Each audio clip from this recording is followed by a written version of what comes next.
Should refugees who come here illegally be denied citizenship? The number is 0207 862 2222. Now, under tougher measures introduced by the Home Office, it will be almost impossible for a refugee who has successfully claimed asylum to become British if they made a dangerous journey. So, for example, in a small boat or hidden in vehicles. Now, before the changes, a citizenship application would normally be rejected if the illegal arrival was in the past 10 years in the UK. But now, any illegal entry, could see a refugee turned down. According to the Migration Observatory, over 200,000 people hold refugee status or indefinite leave to remain after successfully seeking asylum. And the Refugee Council estimates more than 70,000 refugees could be prevented from obtaining citizenship as a result of these changes. That means they've been here for years, they've done nothing wrong. It's been acknowledged that they are not economic migrants, but are people fleeing persecution. But if they apply for citizenship after 10 years, because they arrived on a boat, that means that they've been dishonest from the beginning and they'll never, ever be able to become British. Henry, I suspect you know how you feel, but how do you? Well, it kind of defies logic, really, because if you're a refugee under the terms of the Geneva Convention, you have a well-founded fear of persecution. It means that in your country of origin, you were being attacked, you were being hunted, your life was being made intolerable because of your ethnicity, your sexuality, your colour, your creed, whatever. So it's not going to be very easy for you to go to the authorities there and say, would you mind letting me out because I don't like the way you're treating me very much. You're going to have to do what people did in the 18th century, the Huguenots, the Jews in the 1930s with Oscar Schindler, find a way of circumventing the system using fake documents, passports, whatever means to get out of that country. It means if you're just to correct you on the if you're a genuine refugee... You mean, just because I think people at home will be worried about your Schindler, you're talking about the Kinder transport. People Kinder transport, yes. My own grandfather lied about his age in order to be the beneficiary of a promise to let refugee children in, but he pretended to be a child. He ended up being not just a beneficiary of all of the asylum that was offered here, but a lover of democracy in this country, went on to have a great family. But nevertheless... And you could call those dangerous journeys, journeys where you've lied, journeys where you've taken a risk. The more genuine a refugee you are, the more likely your journey is going to be dangerous, because unless there are safe and legal routes, which the now government promised to set up when it was in opposition, and they haven't fulfilled that. What do you reckon, Dawn? You know, there's a reason that people are doing this. And I just want to be clear, you know, this isn't about economic migrants. You know, when they come, I think a lot of people should say, if you arrive on boats, you're encouraging the gangs, there should be zero tolerance. These are people who have arrived on dangerous journey. They've put their kids sometimes on the water. We're not talking about young men. People don't put their kids on the water unless the water's safer than the land. After 10 years, they're still not going to be able to be citizens. Help me understand the logic. Well, I don't think there is any logic, and there's so much to unpack here, because legally, I don't think it's going to happen in any case, because there are going to be so many legal tangents, as you would know, Rob. It's just not going to happen. So Henry's point about what the government said in opposition and what they do now is astonishing levels of, oh, well, we didn't really mean that, we're going to do this now. So there's a lot of hypocrisy going on here. The bottom line is we have to do something. We have 745,000 illegal migrants currently in the UK, 1 in 100 of the population. And that is more than any other European country. So we have to do something. This country we can't get to see a doctor. Schools in many areas are overflowing. We don't have enough houses for people that are already here. So we have to do something about migration. We have to stop people. And going back to your point, Rob, people crossing the channel. You've mentioned families and children. Many of those people crossing the channel are not families and children. Many of them, we know statistically, are fit, working age young men. And I think we also agree, I think we have to agree, you have to be able to have this conversation safely without being accused of being racist, which is a huge problem out there. Angalia, you're in North Yorkshire. What's your view of this? Hi, good morning, panel. I think it should be a privilege to get a British citizenship and not just a right because you've come into our country. As the lady in red stated, we are a very small island. We're overpopulated as it is. I'm actually a nurse.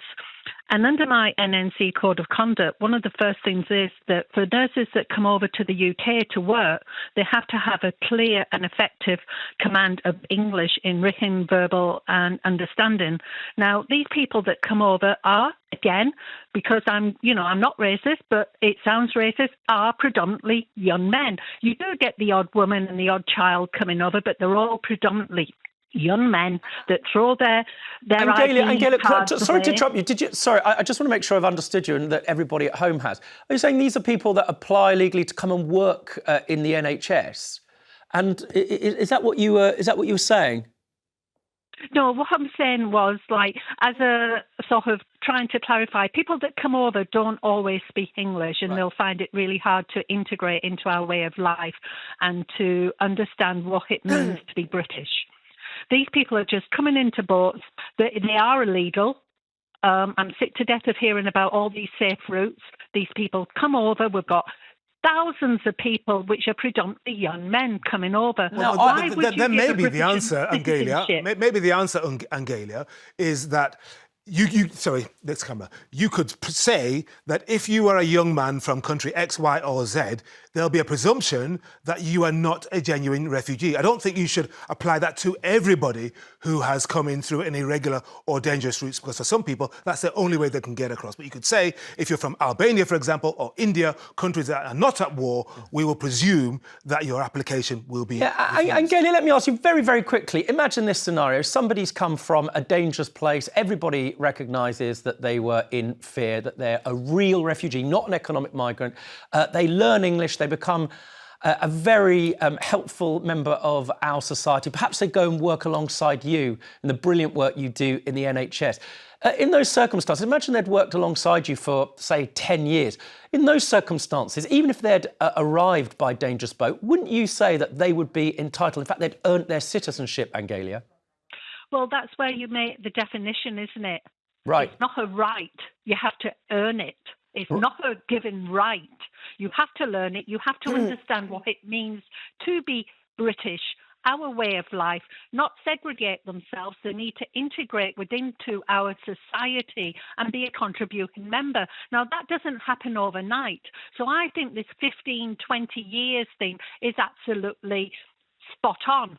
I hear you, Angelia. I have to say, there'll be lots of people out there, no doubt, agreeing with you. In my grandfather's case, when he came to this country, after about 10 years, he had such a passion and love for this country, and many refugees who go on to be gifted all of the privileges of this country, learn English, are part of our national society, and we need to be mindful of them. The difficulty is, should those people not have the right to a passport? I think, Angelia, you're agreeing with me. The difference is time, but thank you for calling. After the break, we're taking more of your calls. Should refugees who come to the UK illegally on small boats be denied citizenship, full stop? And Ray, I'm going to start with you. You're in London town. What do you think? Well, I think we've got it the wrong way round. What we need to be doing is having a processing centre in France. That would kill the boating model. We wouldn't need any hotels because therefore they would be staying in France. Then we would need to sponsor them in the UK. So where they have friends and families in the UK, those friends and family house them in the UK. We allow them to work in the NHS sectors we need them. And like you and I, when we go on holiday, we have the need for health insurance.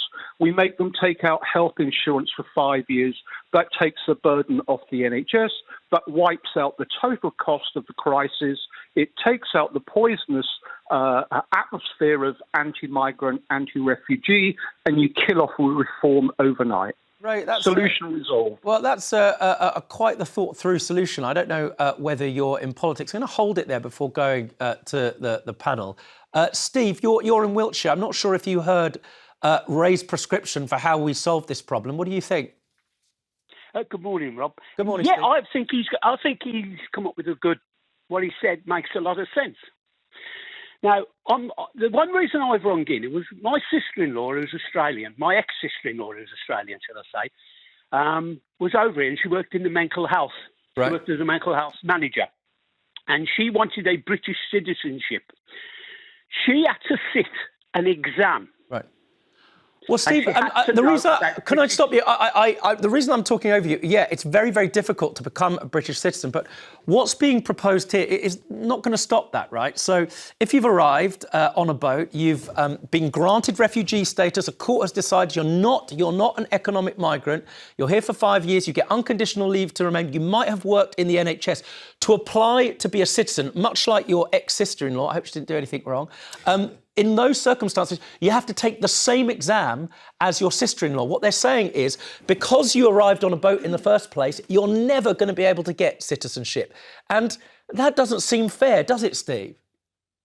Well, if these people who are coming over on boats kept their passports and any ID about them and their proper age and everything else, then I would say, OK, they've got ID, we know where they're from. If they didn't meet up with the criteria of what they are, then they know they get deported back to France or back to where they're from. Which a lot of people, Steve, sorry to talk over, would say should happen in the first place. But, you know, you make an important and powerful point. It's difficult to become a citizen. A lot of people out there think it's a straightforward business. It's not. A lot of our new citizens know more about Britain than any of us sitting on this panel. Asma, yeah, go on.